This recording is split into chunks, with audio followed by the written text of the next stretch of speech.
مرحبا وكيف الحال؟ اللوبيا بزيت على الطريقة اللبنانية، وفي بعض البلدان بسموها فاصوليا بزيت. رغم بساطتها وأهميتها على موائد الإفطار إلا إنه طريقتي مميزة وبتطلع طيبة. جربوها رح تحبوها كتير. بنجيب هلا كيلو لوبيا، بدنا نغسلهم غسلة تكون قوية، وما ننسى نستخدم الخل ضروري لكل الخضروات. وبدي استخدم 4 حبات بندورة، أكيد غسيل تعقيم.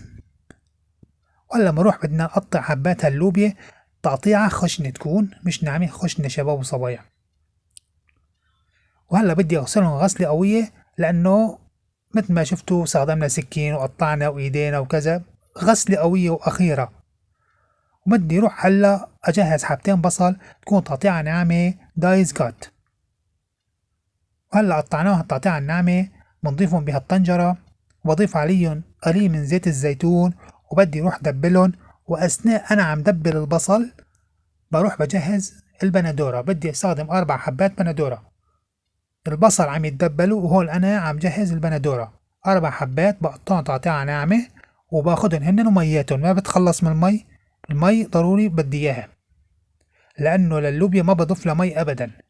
هلا هون دبلوا بصل، بضيف للوبيا مدة 10 دقايق، بنزل بشراب البندورة. وبعد شرب البندورة بنزل بالبندورة الناعمة، وقليل من الملح، ملح حسب الرغبة، وبقلبهم.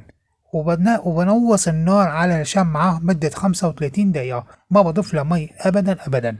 أوكي شباب وصوايا. وهلا هون بدنا نشيك عليهم، هيك صاروا تمام وصحتين وهنا وبالعافية. جربوها هالطريقة رح تحبوها كتير. ما تنسونا باللايك والمتابعة. شكرا لكم حبايب قلبي، يعطيكم العافية. باي باي.